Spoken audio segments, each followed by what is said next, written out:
I'd like to call to order this meeting of the Finance Committee, Parish of Ascension, on Monday, August the 4th. We will begin with the invocation, followed by the pledge. The invocation will be delivered by Councilman Randy Kluwat. In the name of the Father, Son, and Holy Spirit. Dear Lord, we thank you for this day. Lord, once more we ask again that you take care of everyone in the heat of this hurricane season. We ask that you look out for the elderly. Let us look around us and help whoever we can that don't have what we have. Lord, on this day we ask that you have special intentions and stay with Mr. Calvin Bro as he's in his time of need and look over his health. We also ask special intentions for the Meir family for the loss of Mr. Donnie Meir, and special intentions for the Bourgeois family for the loss of Mr. Milton Bourgeois. We ask this in the name of your Son, Jesus Christ. Amen. Amen. I pledge allegiance To the flag of the United States of America and to the republic for which it stands, one nation, under God, indivisible, with liberty and justice for all.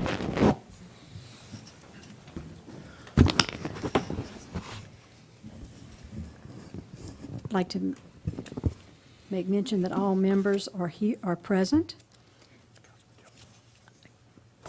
Excuse me, I missed, Oliver's not here. Councilman Joseph is not in attendance.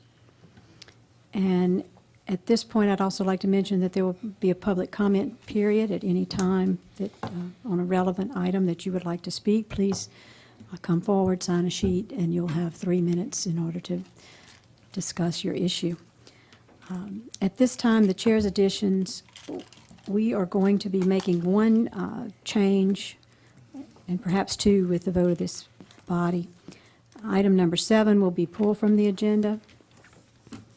And Mr. Wally Talion and the Jambalaya Association are here, and they would like to give a report tonight.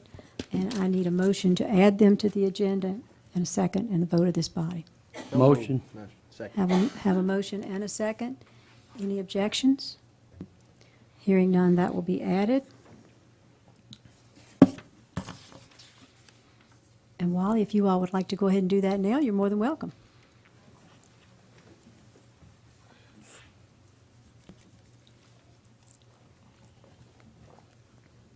I appreciate y'all giving me a chance to speak. My name's Wally Talion. I don't know if all of y'all know me or not, but lifelong resident. My good friend and big helper, Mike Gonzalez, he's also a lifelong resident. I'm also on the Ascension Parish Tourism Board off and on for the last 10, 12 years. And been president of the Jambalaya Festival for about 15 years.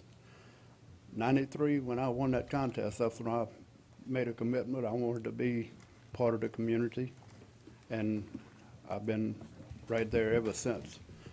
That's all I do is cook jambalaya and run that Jambalaya Festival. And it's been hard, and like I said, we are community-minded, and we give everything we make at that Jambalaya Festival. That's our main fundraiser. We make $58,000 out of $228,000 worth of expenses. So we might be looking like that balloon festival, but that's what we average every year, and we got just enough to make us through the year. We don't have anybody on our payroll. Our cook will get average about $75 to $100 to go cook a pot of jambalaya and serve it, and that's a lot of work for that little bit of money. It's just a token, more or less. We did 57 functions last year, and that's over one a week. But sometimes we get, like week after next, we got 2 on Saturday. So Dream Day Foundation, International Hospitality Group out of LSU. But that's what we do. We try to give back to our community. We give back to the parish. We're one of the very few organizations that do things for the parish. I think we had 8 functions we've done this past year. NACO, the Real Life Museum, Police Bureau. We do, ever since Harold Morshaw was in there, we've been doing the volunteers feeding the volunteers at the quad area food giveaway. We did 4 functions for the library week. we do the Senior Citizens Day, we do Volunteer Ascension. So that's what we're about, just trying to support our community. And 47 years in existence, we don't have a place. I'm renting 4 mini warehouses right now to put our storage stuff in. And we're just looking for some help. We got us a piece of land that we bought from the city. It ain't much, and we just need some help to see if y'all could give us some help to put our building up.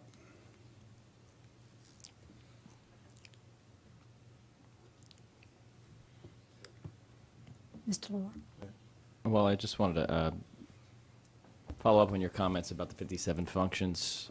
I think a lot of people, perhaps a lot of the new people especially, don't realize the fact that you guys do so much more than just the actual Jambalaya festival. And you guys really are ambassadors for us all the time for people coming into the parish or at the various events you're at and serving our community in so many ways. So I'm looking forward to seeing your application for the appropriations committee and everything, and looking forward to supporting it. Thanks. Yes, those organizations that we do for are mostly all charitable 501c3, which we also are 501c3. And we do for the civic organizations, the city and the parish, as they recommend or request for us to do so. Councilman Shake Snyder? Wally, I want to echo, I mean, nothing else needs to be said about what you guys do. And it's, you know, I think people know. And if they don't, they need to come out. They need to ask, you know, one of us. You know, thank you very much for all your volunteer work. You know, my question is, what exactly are you looking for? You know, what are you trying to, you know, elicit help? How can we help? We have about 125,000, maybe 100,000 that we can put toward the building, and we haven't got the bids in. According to the quotes that we did have, was somewhere in the neighborhood of $500,000 for a 70 by 80 building, which is a metal structure with a stucco front, and we'll have a full kitchen in it. That's about to seat about 150 people, and like I said, we're getting a little bit from during the visitor enterprise money from the city of Gonzales, that they've committed to give $25,000 a year through the visitor enterprise money, which is supposed to be helping festivals. And I know in the past that visitor enterprise money had been ramsacked pretty good until Johnny passed that bill 2 years ago where that money is designated now. So it's a good thing. So I'm just, any kind of help that y'all can give us, that's what I'm looking for. Mm-hmm. And you know, I would like to see us, you know, meet and kick around some ideas as to what, you know, what we could do, how we could follow that, or if we, you know, want to stick by. We have an appropriations method to do out-and-out grants, but there may be some other things that we can do, assistance, whether it be construction or dirt work or whatever, you know, that we may be able to assist in a special organization. So I'd like to keep everything open, and certainly what Chris was saying with the process to go on within our grants program, I don't see how that can be any obstacles there, but I would like to also pursue other avenues to assist that would cost you in construction that we may be able to assist in, you know. So I don't know, Tommy, if administration, you know, we can look into some things, or Yeah, we can certainly on your building permits, those type things. While the Jambalaya Festival Association, every time we call upon them, they've been there for every occasion. I don't know of any time that they've ever turned us down for any event that we do have. But we can think about other things too. I mean, I certainly want to leave the door open. I don't want to shut it closed on them because, like I said, they've been here for 46 years and have done promoted the parish and they're probably some of our greatest ambassadors. So it may be something that we can do. And what do you plan? I mean, you're not gonna. I guess my point is, if we gave you $25,000 or whatever, $50,000, you're still short. What's the plan on building the building? Are you going to finance it? Are you going to Yeah, go finance we'll have to. 500,000? We'll have to, and if we can't finance it, we'll put the structure up and add on as we go, you know, whatever we can afford. Mhm. But we plan to put the thing up. Mhm. We gotta go sell jambalaya every month at Lowe's or Walmart or somewhere. We're gonna, you know, be making some extra money. We did take over the parade, the Christmas parade. That's another community outfit that we Mhm. figured that it was gonna go down. The chamber was doing it. They didn't wanna do it. Nobody else volunteered. And it's not a money-making deal. It's a lot of work.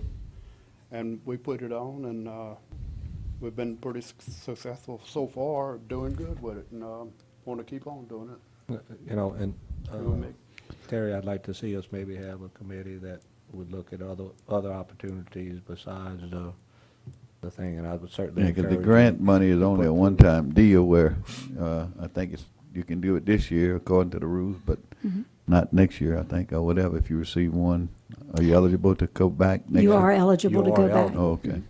Yes. But that's all part of the criteria, you know, where you would get preferred people. So, and we could also, you know, we have an option to do it for a long term, so much per year. So we have a lot of things open, and I would like to see us explore that further, where we could have some dialogue and see. I think with everybody involved, we could put our heads together and do something that would be productive. Sure, sure. I agree with you. Councilman Kluwer? Yeah, Wally, thank you for coming, man. All right. And I'm 100% support of the Jambalaya Association, you guys. And I'm gonna tell you, for all the people out there in the public, one of the things, the many things, these guys are ambassadors in other countries for us, and they actually host people from other countries and give them a taste of our culture and our parish. At the NACO, the National Convention in New Orleans, you guys were in the center of the Superdome and y'all were center stage. Y'all had it. And we had people from Alaska, New York, Minnesota, San Francisco, New Mexico, just chomping up on some jambalaya and loving every minute of it. You know, you and Mike and all the rest of the guys. You know, you and I have discussed, I'd like to see one day, I think we got Lamar Dixon's a good place to have a jambalaya festival myself, you know. And I know y'all have trouble, you know, if the event gets big, y'all have trouble with, you know, trying to get help. So I just want to echo that right now, that there's a lot of help needed for the Jambalaya Festival, volunteers. So if anybody's out there that wants to volunteer, there's some avenue for you to help them. And Wally, I'd like to set up something, see something, just like what Councilman Shakespeare said, that, and the parish president, that right now, through the Finance Committee, I'm not on the subcommittee, but through the Finance Committee, there's a subcommittee for grants, programs for nonprofits to apply for money. But, you know, I'd like to see something close to being in the budget for it. What is the current contribution from the city of Gonzales, which is your primary contributor as a municipality or government agency? It's $25,000 a year. So you have 25,000? Visitor enterprise money. It didn't suffer the latest budget woes that's going on. No, You made it through it, Wally? all the motels that keep coming up, the more tax money, like Good deal. Tourist Commission, our revenues have doubled in the last 5 years. We were struggling there for a good while too there. 5 years ago, we were barely paying for our help and everything, and now we got a little money to spend, giving back to the community and helping what we're supposed to do.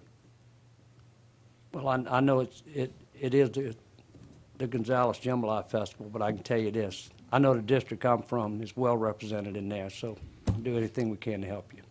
Yeah, our champ is going to France there pretty shortly. I think next Monday he's gonna leave.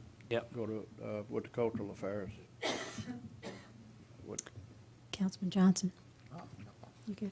Okay, any other? Councilman Satterley? Yes, thank you, Madam Chairman. And Wally, I agree with Randy. I had more than my share of that jambalaya at NACO, so hats off. And I may have rose-colored glasses on like most councilmen or all the councilmen sitting up here, that ours was better, but I actually, being the pig that I am, I tasted some others, and I think you guys win.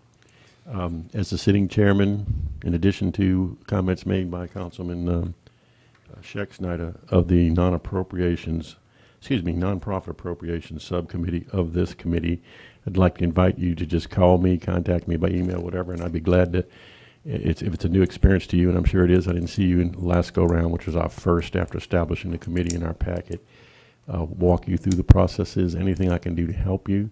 So I don't discourage you in any way. I encourage you. On top of anything that you can get from the city of Gonzales, I did read a piece recently that all the hotels and motels are constantly occupied, and they're renting for multiple weeks type things, and all with the petrochemical industry and so forth. So good luck there. I feel it only fair to tell you, however, we don't have obviously unlimited resources for the project of the size you just mentioned. And we have lots of worthy causes. Special Tuesday comes to mind, Volunteer Ascension, Quad Parish Group, River Region Arts, the Donisville Museum folks. I'm pretty sure most of them will be, and rightfully so, holding out their hands again next year. But, and I think the president did a good thing. I'm not criticizing. He actually cut, or recommended that we cut some of the monies back for the 501c3s.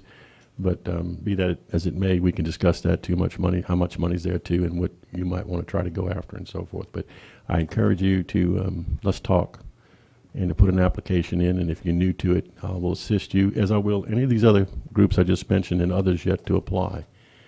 As much time as you need to put together a very strong application. I will assure you this, if I continue to have anything to do with, and my colleagues, Councilman Casso and others, in Mr. Martinez's administration that sit on that committee, it will be a fair process, and you'll be given every consideration, just like all the rest of these guys, in determining, who gets what and everything. But good luck to you, sir, and great I appreciate y'all's time. jambalaya. Thank you. Mr. Martinez, did you have a comment? Do we need that in the form of a motion? I don't No. think so. Okay. Yeah. Mr. Chair, I was going to also, Councilman Lambert? yeah, Mr. Chair, I was also add that two other big things that Wally, he judges a lot of the United Way and the Susan, the Coleman jambalayas, and that's a lot of time that he spends judging out there, so really appreciate everything he does. Absolutely. Wally, certainly I want to thank you as well, but all of the thanks have been echoed by this whole group, and what you all do to as ambassadors for our community is just amazing, and thank you. And certainly follow through on the 501c3 appropriations. I think you have a very worthy cause. We will move along. I would like to give you a very brief update on the Louisiana Super Region Rail Compact. It has been so named from just the Rail Compact to the Louisiana Super Region Rail Compact as a result of meetings in March and July of this year. Our own representative, Mr. Ryland Percy, was elected as the Secretary-Treasurer for the organization, and the bylaws, as well as policies and procedures, the role and purpose have all been defined by the group. And you will all be seeing that product whenever it is in its final form. I'm very excited about the progress that we are making, both because we have the support of the MPO and because we have actually gotten some very positive feedback from DOTD. So where there was only a glimmer of hope at one time that there might be a passenger rail line between Baton Rouge and New Orleans, today I would tell you that it's much more than a glimmer. And so we are very excited. There is more to come on that, but I thank you for the opportunity to serve on that commission and look forward to updating you in the future. If anyone has any questions, I'll be happy to attempt to answer them. Moving along to item number 6, I would invite Mr. Harry Robert or young Mr. Robert to come up and give us an update on the wellness program and a brief from the Humana folks with their Vitality program. Madam Chairman, Councilman, thank you for your time. And I promise you I won't take too much of it. Okay, I just have a short medical insurance update, really just to accomplish 3 things. One, to keep you informed on this year's program. Second is to explain expectations for the upcoming year. And number 3 is just an overview of our Humana Vitality program. Okay. After several meetings with the Insurance Committee, Human Resources, DASH, Benefits Coordinator, Christy Anderson, who, by the way, is doing an excellent job at a position, there's very, very little, objection, any problem that we had with the program. Everything was just on a plus base, and everybody was happy. So there was really no problems at all that we need to discuss or consider with the program. Everyone seems real happy. As far as the expectations for this coming year, they remain pretty much basic. Plan on implementation of a broader participation for the wellness program. This year we made it mandatory for the employees to participate in the Vitality program, which we thought toward the end everybody really appreciated, and we had a lot of positive feedback on that. And it's become obvious, after really studying the figures, how it would behoove us to go ahead and extend that to also the dependents, especially adult dependents, of the people that participated in the program.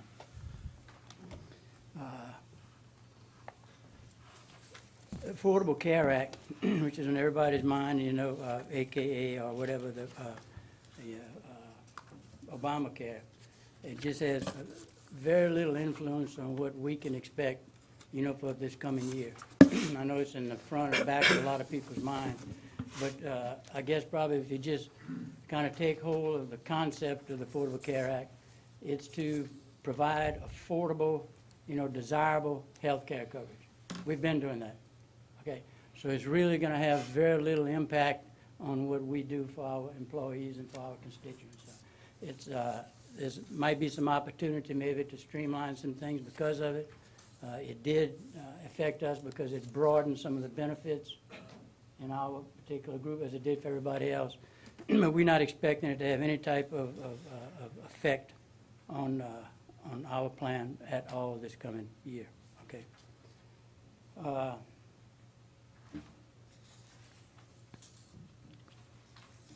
We still are in the process of treating the upcoming year as we did all the years in the past. In fact, this past week we sent out 16 invitations for companies that still write in our area, and we have all the same companies that we participated with in the last several years that are still in this area, still writing business. We invited them to give us, proposals for this upcoming year. Okay, and so far it's all been acceptable, and we're looking probably to have the similar type participation we've had in the previous years. So really, again, I can't see where the Affordable Care Act is really going to be detrimental to what we do, what we plan on doing for this upcoming year. Okay. As far as the Vitality program, we had invited, Candace Fontenot, who's one of the senior representatives of Humana, to come give us that program, and she had a problem that came up where she couldn't attend, so Christy volunteered to give you all an overview of the Vitality program. And that's the 3 issues that I really wanted to bring up and explain. If there's any questions, anything that y'all would like to discuss in any portion of the update that I presented, I'll be happy to answer any questions or have any discussion with you. Okay. Gentlemen? Harry, I would like to thank you for taking your time to come. It's always helpful to get updates, and we appreciate that very much. I appreciate that. Now, Kristen. Okay. First, what I'm going to do is go ahead and give you an overview of how our screening and everything went this year. I know we were anxious to kind of figure out what the participation was going to be and how well the program was going to work. We were able to get 95% participation from the employees, and that is doing the online health assessment and doing the biometric health screening, which we had out at Lamar-Dixon. We had twice. We had one for the employees and one for the spouses and dependents. There were also a few employees who chose to go to their primary care physician, which is completely acceptable. They did it within the time limit. So we were looking at 95% participation for that. A lot less actually for the spouses and the dependents. 17% for the spouses and 23% for the adult dependents. And we say adult dependents 18 or over that are on the plan. So we would, of course, like to see those numbers go up. And so, you know, we'll try to come up with something for next year to try to incentivize those people to participate in the program. Unfortunately, Candace couldn't make it today, so I volunteered to kind of go over the Vitality program and how it works. So if you have any questions that I can't answer about the program, I'll be more than happy to get those answers for you at a later date. So any questions so far before I start about Vitality? You're aware that all volunteers get shot here, right? I apologize ahead of time. That's okay, so we thank you for coming. Okay.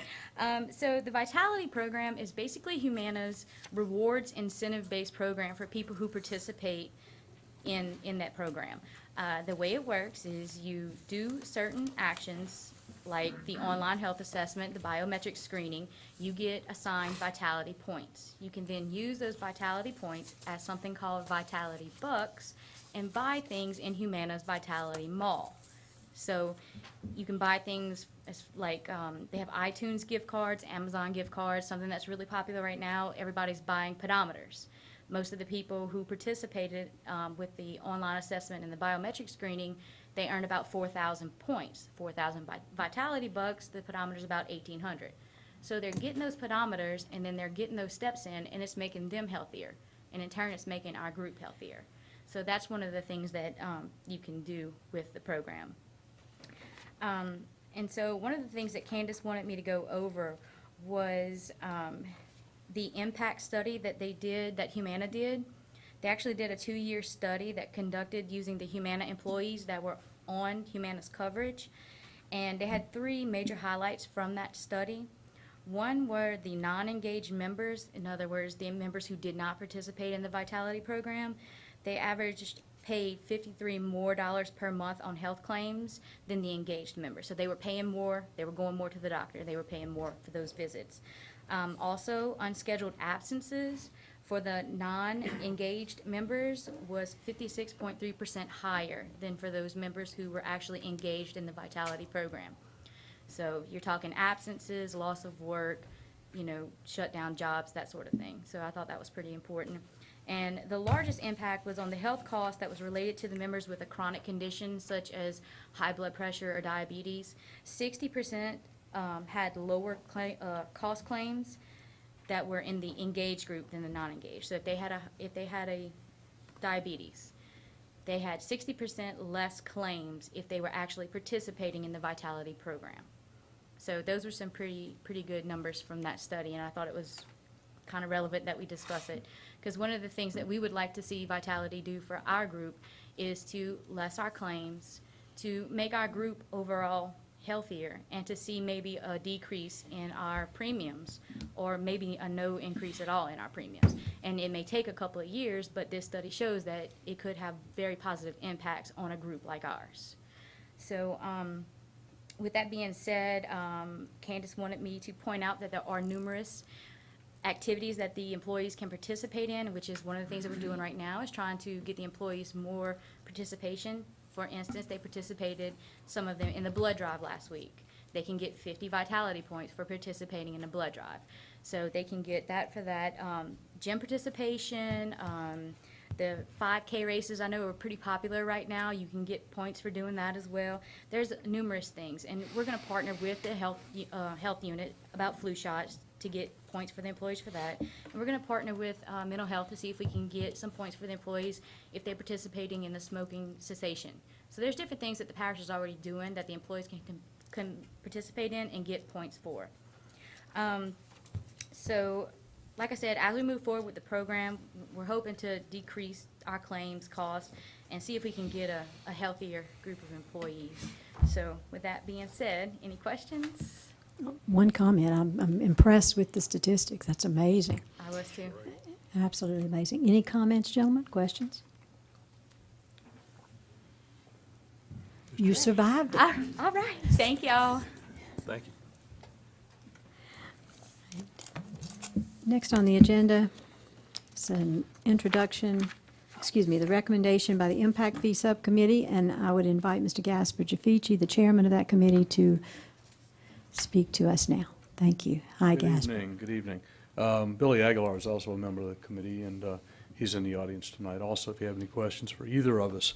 The committee met several times and was tasked with a very interesting task, and that was to whether or not to recommend to the council that we pursue the possibility of impact fees for transportation improvements in the parish. A little background, Duncan and Associates from Austin, Texas did a feasibility study in 2005 and a transportation impact fee study in 2005, updated in 2006. At that time, as you know, the parish was experiencing a great deal of growth, a great spurt of growth. In fact, that first year was an incredible growth in the parish. I did some numbers with the help of staff to determine how many houses were built and other commercial establishments that were established in that period, the 8 years following that period. The council at the time, as you know, elected not to go forward with the impact fee. Had the council gone forward with it, and discounting that first year of extraordinary growth, I calculated that there would have been, in that 8-year period, collected somewhere between $14 and $20 million. Something on the average of $2 to $3 million a year that could have been used for transportation improvements related to directly to the impact of the individual developments, the subdivisions and commercial establishments. Now, I contacted Jim Duncan to find out what would it take to take another look at this study. He gave me a ballpark estimate of about $25,000 plus $2,000 a day for any time he had to spend here to take another look at it. There's no need to redo the feasibility study, but he would recommend taking another look at the impact fee study itself for transportation improvements. The committee our committee was not all of one mind, by the way. We were, you know, quite varied in our opinions about whether to go forward with this or not. In fact, it wasn't a unanimous vote to come before you to make this recommendation. However, we did make the recommendation to ask to recommend to you or suggest to you that you rehire Duncan and Associates to come back and do a feasibility study. There's no, it may very well be that he'll come back and say that we missed our opportunity, that the growth spurt although we're still obviously growing pretty dramatically in Ascension Parish, I don't know that we're experiencing the same growth. After that first year or two of spurt, the growth has been fairly consistent. So I would think that there would still be a reason and a value in going forward with the transportation impact fee. But I think we'd leave it to Jim Duncan and to take another look at it and to see what his recommendation would be. At the time he made his first recommendation, he thought it was a very prime time for the parish to go forward with it. parish elected not to do it at the time. Now it remains to be seen as to whether there is still exists an opportunity for us to take advantage of transportation impact fees. So our recommendation is to negotiate with Jim Duncan and to hire him, assuming we can come to a reasonable negotiation, hire him to come back and take another look, basically update the study he did 8 years ago. Mr. Lambert? Yeah, you said 25,000 plus 2,000 a day. What is his, any idea how much time he's going to spend here? Because I know last time it was quite a bit. Yeah, not really. I would think that This could escalate he has a pretty basis for the study. I think we can negotiate something with him that's reasonable. I would say that I wouldn't think it would be more than $30,000 total. Remember, this was just a phone conversation. It was nothing official.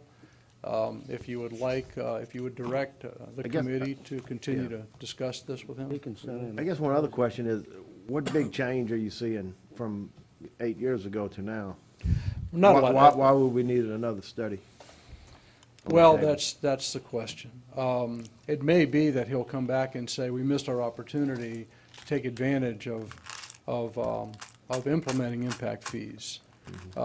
We know, and you know, sitting where you sit, that the parish is still experiencing substantial growth. The impact fee, remember, I think you all are aware of how that works for individual home construction.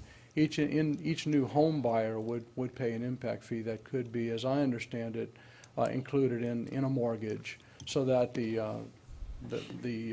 burden of the impact fee would be minimized by, it would just be a few dollars a month, in other words, depending on the amount of the fee.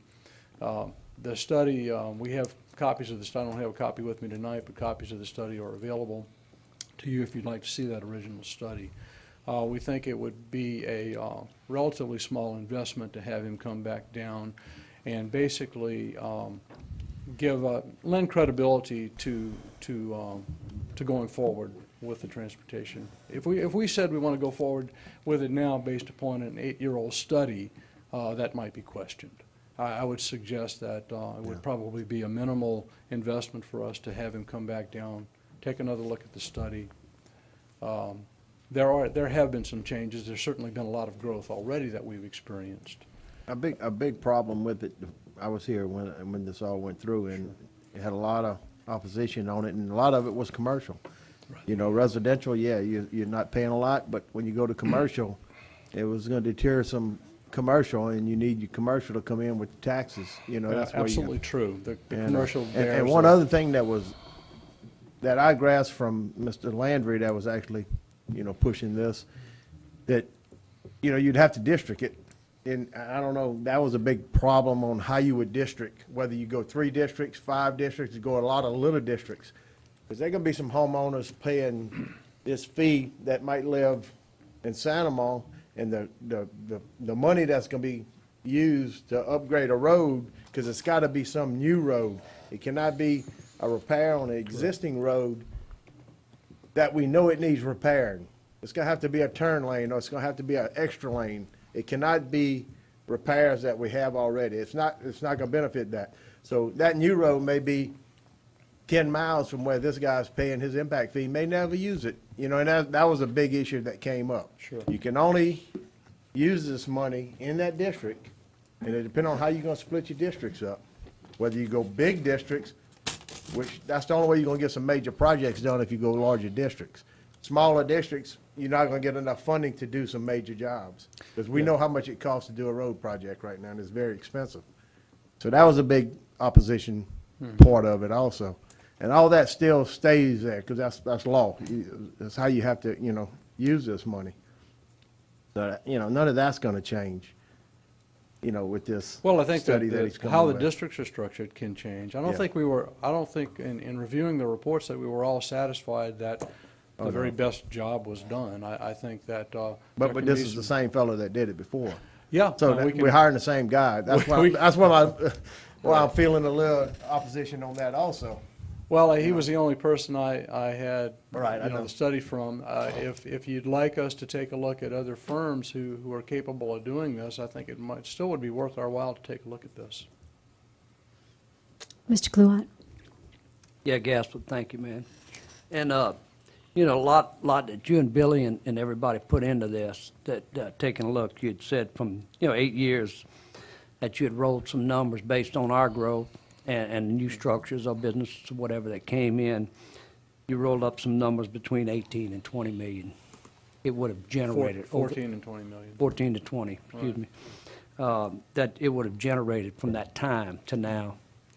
Has any consideration been given to any negative impact of it that had it been done, would we have had some negative growth factors due to that? Basically putting some project out of budget or whatever. I'm just asking.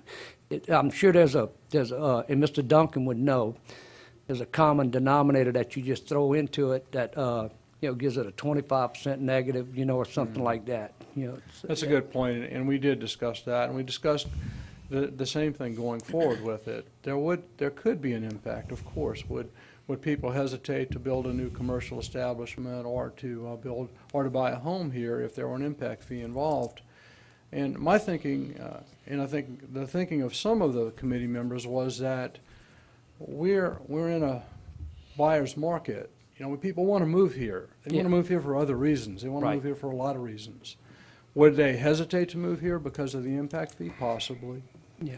And that, yes, you're right. The numbers I threw out were based on the actual growth, not based on growth that might have happened had the impact fee been in place. And I just wanted to be aware of the number, but we do have other parishes that have implemented this Correct. and that have somewhat had sustained growth, maybe not exactly to our numbers, but we stayed in the same range as those folks, like I think St. Tammany Parish and and maybe others. That we were in the growing population of the parishes. We were in the top 10 percentile of parishes growing forward, and they've implemented them for different things, for drainage, for transportation. Identified several things. I think we talked about it before. I don't remember everything, but I agree with you that if we are going to look forward to this, we definitely need some new information. Thank you. Councilman Shake Snyder? Yes, thank you, Chairman.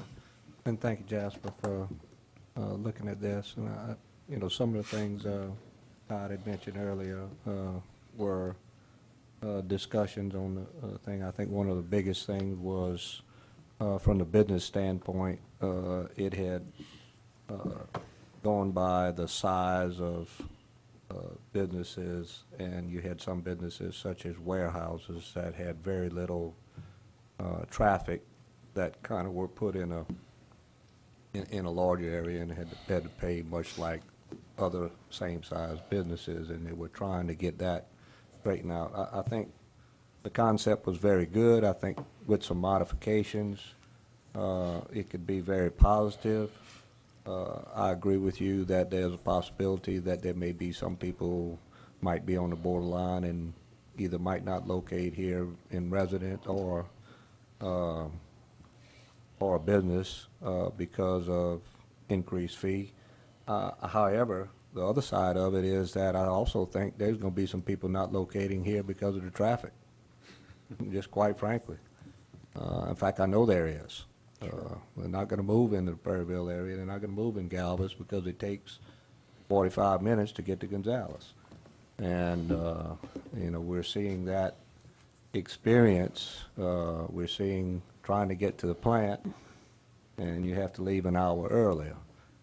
So, it's kind of damned if you do and damned if you don't thing. But the basic premise is that if we can get the people that move in and cause the most new impact to pay a larger share, then the residents here that are experiencing the difference will not have to shoulder that burden. And I think that is the basic premise, and I agree with that 100%. So whatever we can do to get the people that do move in to shoulder a greater burden, I think that's important. also taking a look at the different districts, as Todd was saying, again, we discussed that the last time, and then we also realized that whether you lived in Santa Monica, Prairieville, or Gonzales, if you improved 621 in some kind of way where people could turn quicker and so on, it improved, whether, if you were in back of Santa Monica, you were working in Baton Rouge, and you could get on the interstate faster, it was good. If we relieve traffic in some areas now, it does relieve traffic in other areas. So,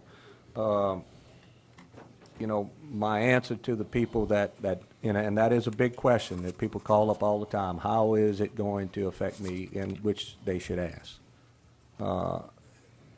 Anytime we can relieve some type of traffic corridor, it assists in other traffic corridors. So I think we need to look to that. I would certainly have loved to have had $2 or $3 or $4 million on 3 or 4 projects that we could improve different corridors and get that traffic moving a little bit faster. If we could put some money on Highway 30, it would help a vast majority of people, and it would help industry, and it would help businesses, and it would help people here. So I think it's worth it to move forward with caution to try to work out the problems. You're not going to get everybody to agree, and you're not going to get a perfect solution. But I think we need to look at it from the basis of it's better good, more good than bad, and let's figure out what problems there are and try to fix the problems and move forward. So hopefully with that, I'd like to see it move forward to, I think it's worthwhile. Anything that's a potential,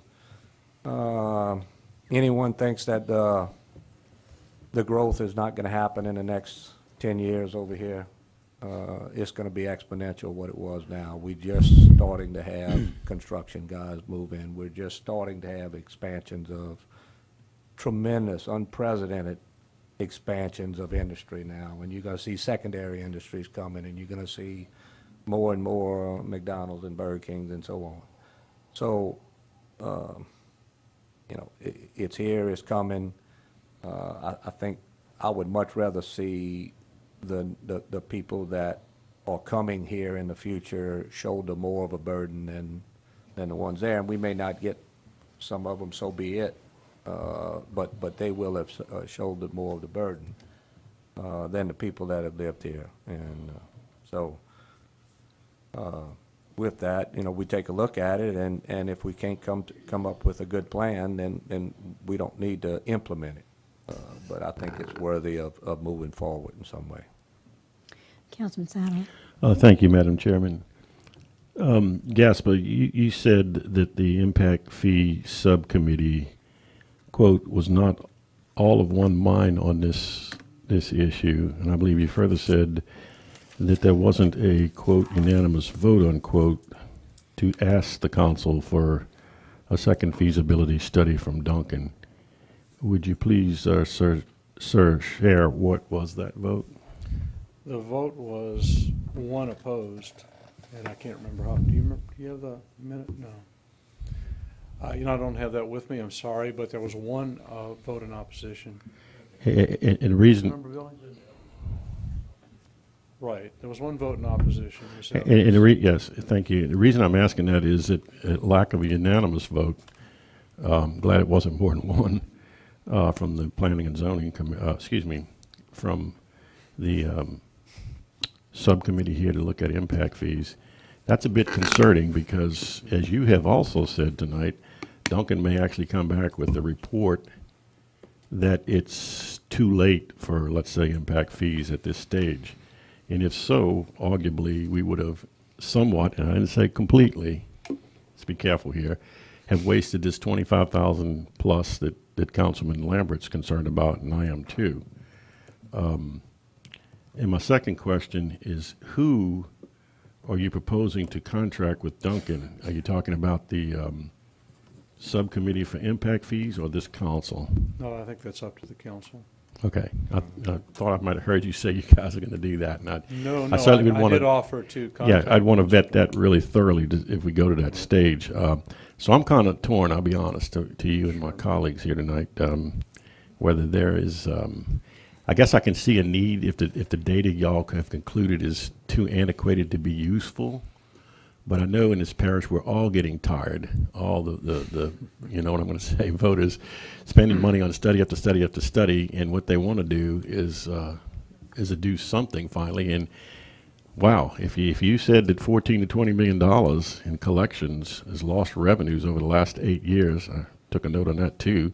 Had we put impact fees in with, I guess, 2 parish councils ago, it's been 8 years that you got your numbers, and I believe your numbers are probably accurate. That is spilt milk, and so I don't want to see us spill any further milk, because I'm actually a proponent, believe it or not, of impact fees. And if we're going to vet it, maybe we can hold the number down, and not be, what is it, how's this work, 25K and then time spent? I don't know. Again, it was a telephone conversation. It wasn't a negotiation. It was, Mr. Duncan, if you were to take another look at this, what would it cost us? Give me an idea. Right. And I said, I won't pin you down to this. Just let me know what you think. And he threw out a number.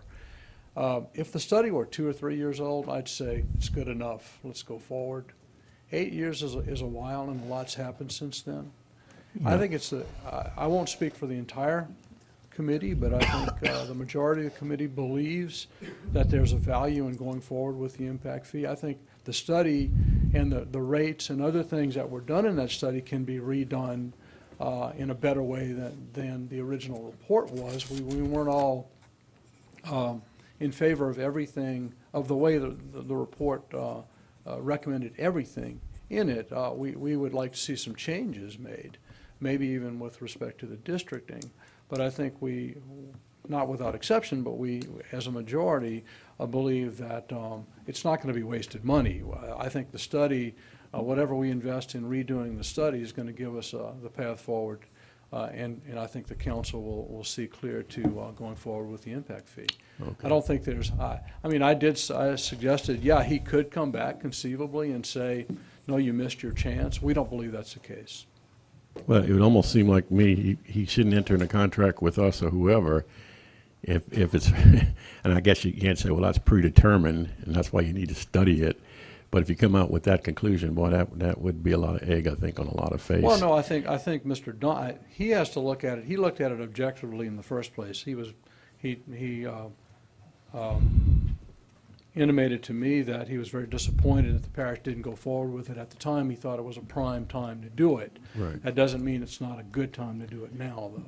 Well, So I think he does a very objective study. His study 8 years ago could have said, no, it's not a good parish to do it in, not a good time to do it. Well, just to be a gatekeeper to a minority viewpoint, you've indicated only one person of your subcommittee didn't want to come before us. Can you recall the arguments given by that gentleman as to why? It was, Billy, do you Don't remember ask. what I'm not their asking for a name. I'm arguments? just. What did the person say? I think it had to do with development and the impacts, the impact that developers would see, and Billy, as a developer, probably can speak to that better. So we don't have your viewpoint is a committee right now that's largely one way or another on the issue of impact fees as much as just on the issue of a second feasibility study from Duncan. Right. Okay.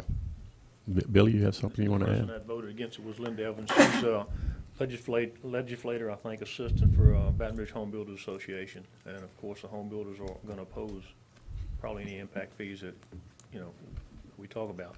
I think what our consensus was that, and Charles Landry did an excellent presentation to us and pointed out some legal things that we needed to do.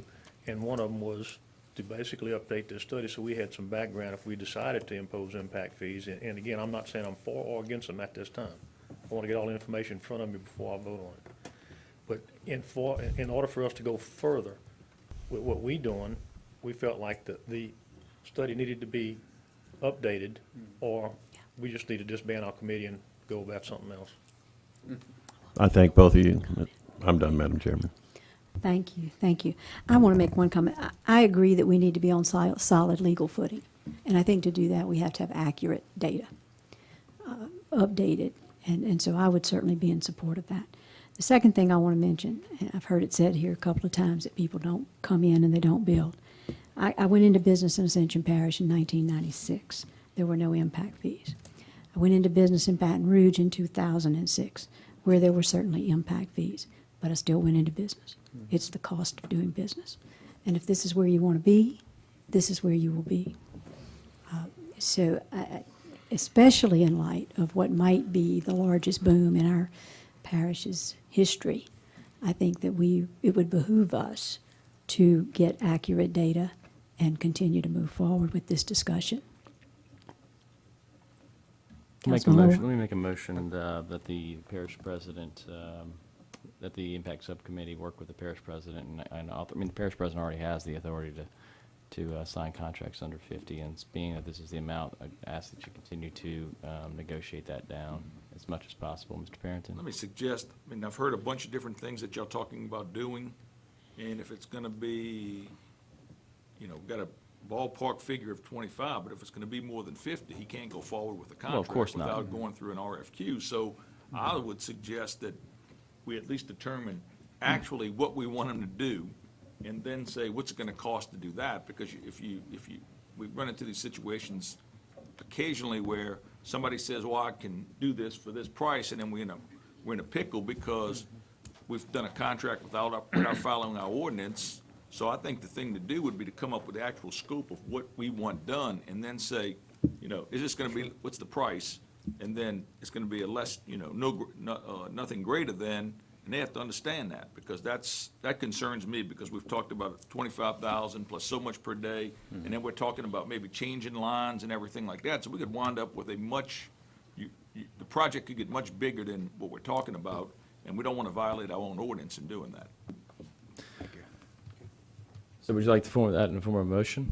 Well, I think that what we need to be done is to form a scope of actually what needs to be done, and then see if we can do it with under All right, I $50,000. withdraw my motion then. Subcommittee can do that. I'd like to make a motion that you guys take it and form a scope of work and get a hard number and come back for approval.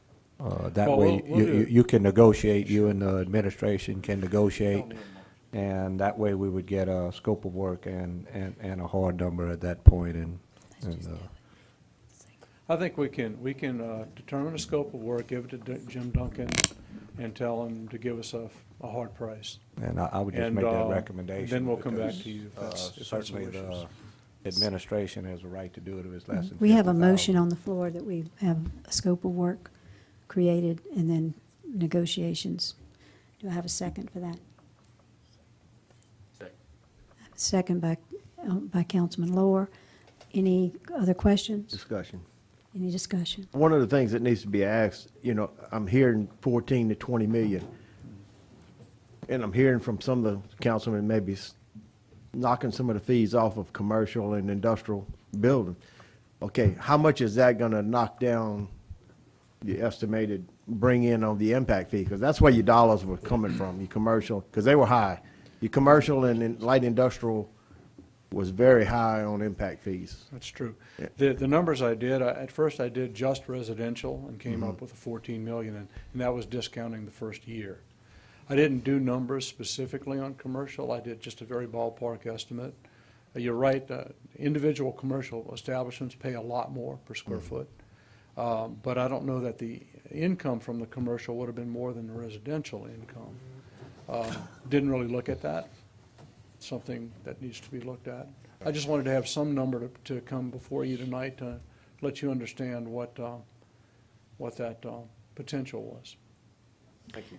Any, Mr. Councilman Sanders? Yeah, thank you, Madam Chairman. And Gasper, and follow up on Todd's question, in your 8-year calculations, I'm making the assumption, you didn't say this, that you would have held whatever the impact fee recommendation was back from Duncan 8 years ago, constant through the 8-hour period, 8-year period, and didn't increase it for time in doing after 4 or 5 years, maybe up it in certain levels and so forth. Is that Well, correct? actually, I didn't do that. I kept it constant. Often impact fees are reduced after a period of time. Okay, so it's not a conservative estimate in any way, because it could be actually It's not. less. It's not. I did make it conservative by discounting the first year and by using an average, a lower average of the residential. There were like 3 residential categories, and I used a low average.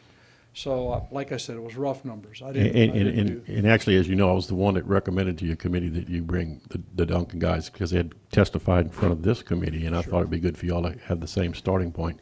But I apologize as a result of that. I don't remember. The impact fees that he was talking about back 8 years ago were for roads only. Transportation only. Right, because we don't have infrastructure Correct. on sewer and so forth where This we is can only legitimately do that. And that's what your committee is still working on, Yes.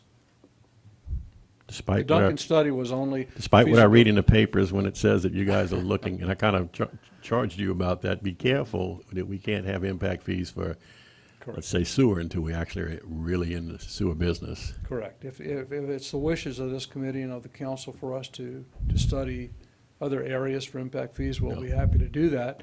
This our initial first few meetings was to just look at transportation. Thank you. And Duncan's study was only for feasibility for transportation improvements. Mr. Martinez? We can go back further than that. If we looked at impact fees in, I think it was 93, 94. We're actually going to adopt the same ordinance that Baton Rouge had. Problem is, when it comes up for a vote, you know, nobody ended up voting for it. It gets killed here. Same thing happened back in, I think, what was it, 2000? So again, I mean, it's something that if you're going to look at, think about, we'll go ahead and negotiate. But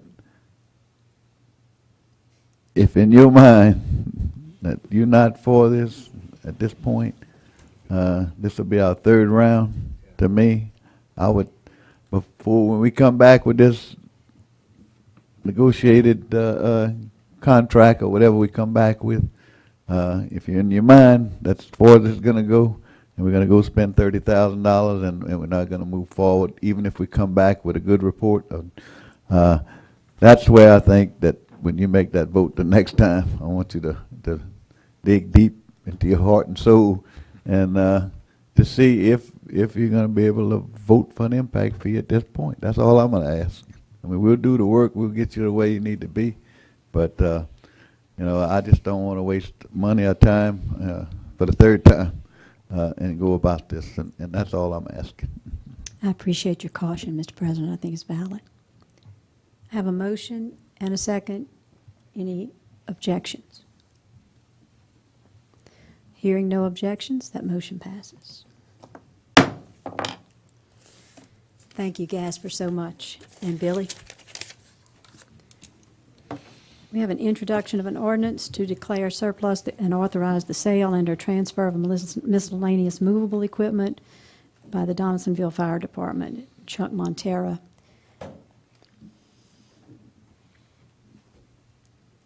Do we have anyone speaking on this item? Just surplus equipment, they declaring it surplus so they can sell it. I have a motion and a second. Any questions? Any objections? Hearing none, that motion passes.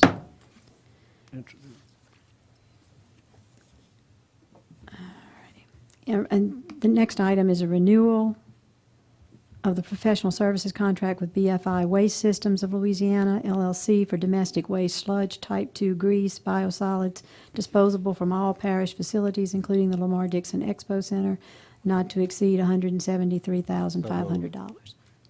Second. Have a motion and a second. Any questions? Any objections? Hearing none, the motion passes. Ms. Sandra Pereira will bring the monthly contracts report.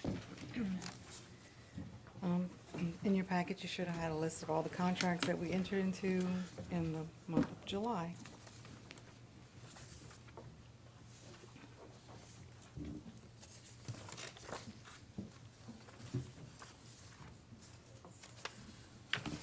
Gentlemen, does anyone have any questions?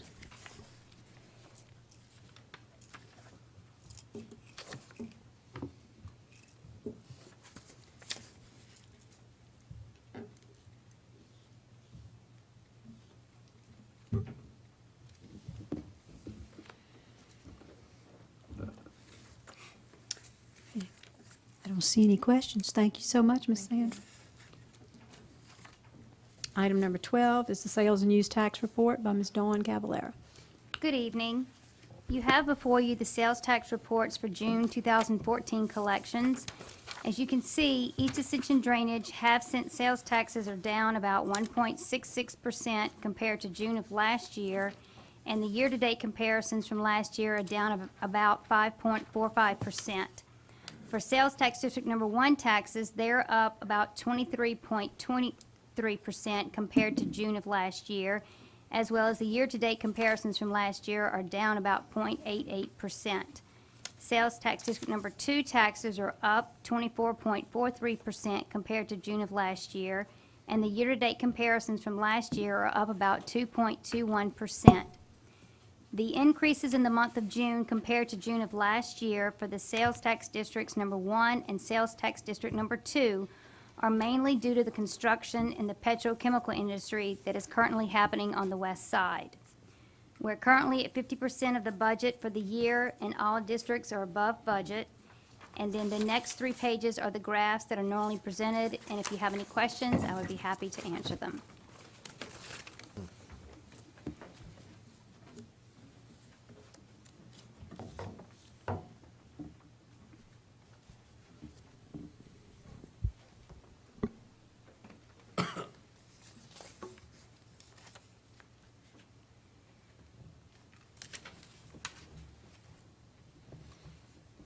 Any questions, gentlemen?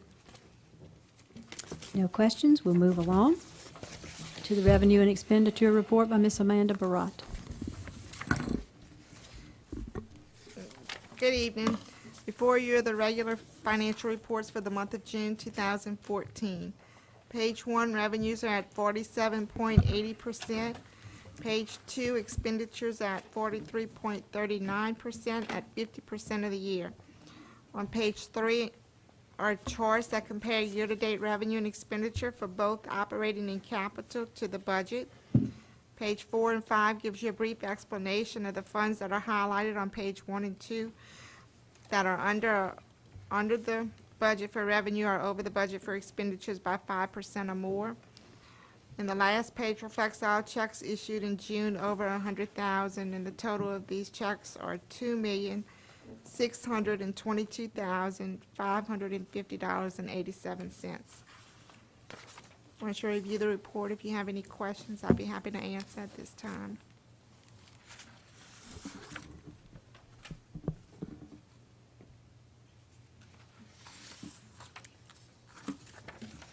Does anyone have any questions?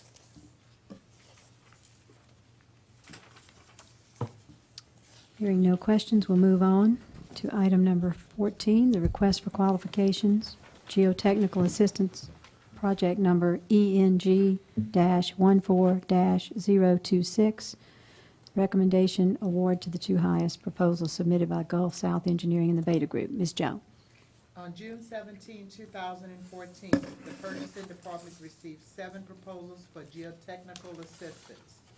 After review, the Engineering Selection Committee recommends accepting the proposals submitted by Gulf South Engineering and the Beta Group, and to authorize the parish president to begin contract negotiations for this service.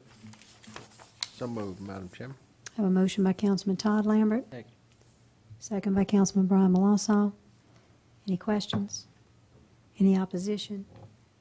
Hearing none, that motion passes.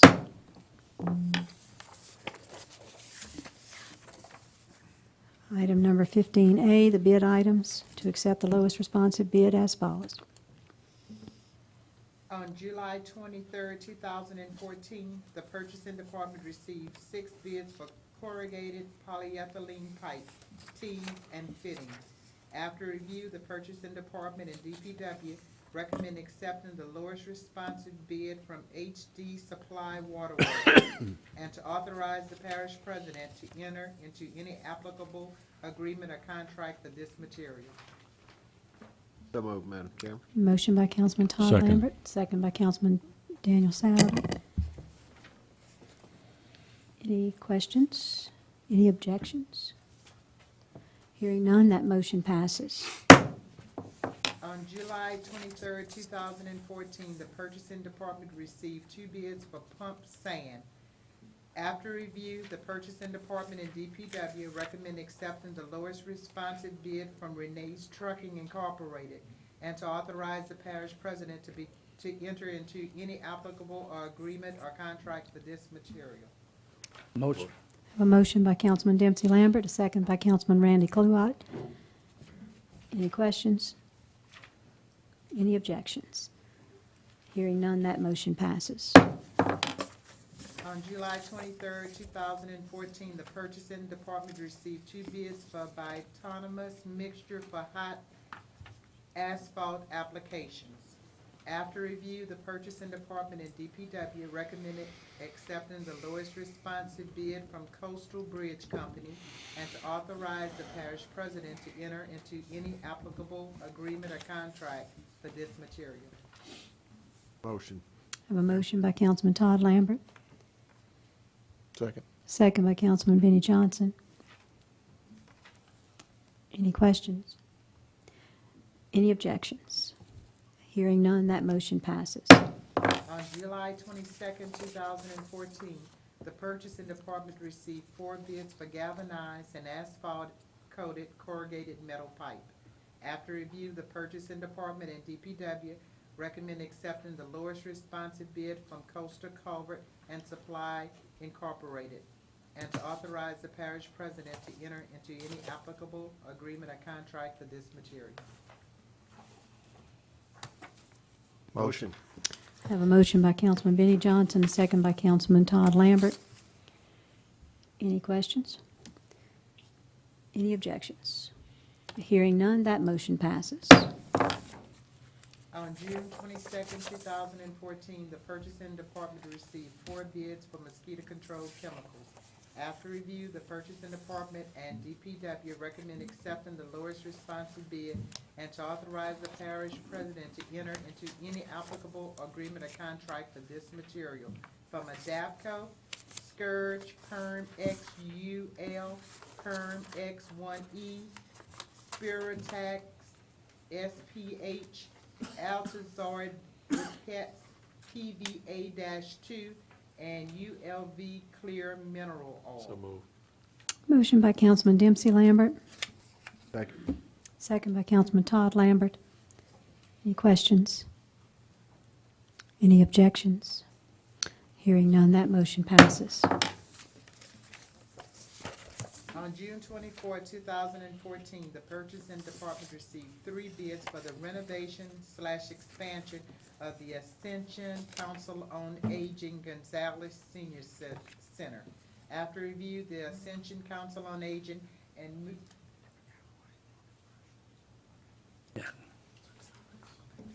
After review, the Ascension Council on Aging and Muzier Architect recommend accepting the lowest responsive bid from Capital Construction along with their alternate number 1, and to authorize the parish president to enter into any applicable agreement or contract for this project. So move, Mr. Chairman. Have a motion by Councilman Dempsey Lambert, second by Councilman Todd Lambert. Question? Question by Mr. Randy Cluett. We, looking at your bidders, you had a significant difference between the other 2 I'll ask- qualified bidders? I'll ask the architect to come up. Yes. Thank you, please. Yes.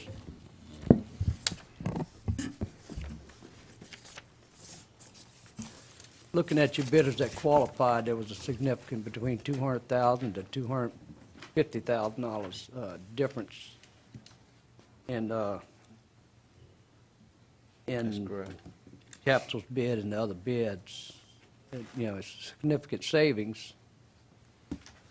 Just when I see, Question. when I see disqualified and then I see higher bids, I was just wondering, you know, is our scope very clear and our request very clear? Yes, sir. Around this time, we experienced several projects where contractors weren't even able to turn in bids because they weren't able to get electrical or plumbing or mechanical sub prices. And the same held true for this project. I think it was Dumite Construction who Right. mentioned that they had to just plug in some numbers because they weren't able to get sub bids. Yeah. The subcontractors are just real busy at this time. Yes, whoever, if they had to plug in unit pricing, they definitely would have been off. That's right. Based on having their subs nailed. That's all I was just asking, so we feel good about it. We feel good about it. We talked to Capital Construction.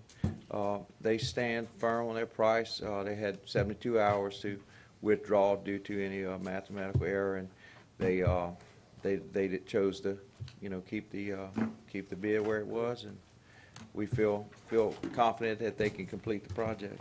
Thank you, sir. Any other questions? Any objections? Hearing none, that motion passes. Terry, I forgot one. I need to go back to mosquito control chemicals. Okay? Target Specialty was awarded the Vector-False 1.5 ULV. Motion. That was in my motion. I have a motion by Councilman Randy Cluott, second by Councilman Dempsey Lambert. Any questions or any objections? Hearing none, that motion passes. Thank you, Ms. Jones. Okay, I think we have Councilman Todd Lambert made a motion to adjourn, and Randy Cluott seconded it. Anybody want to just stay here tonight? No,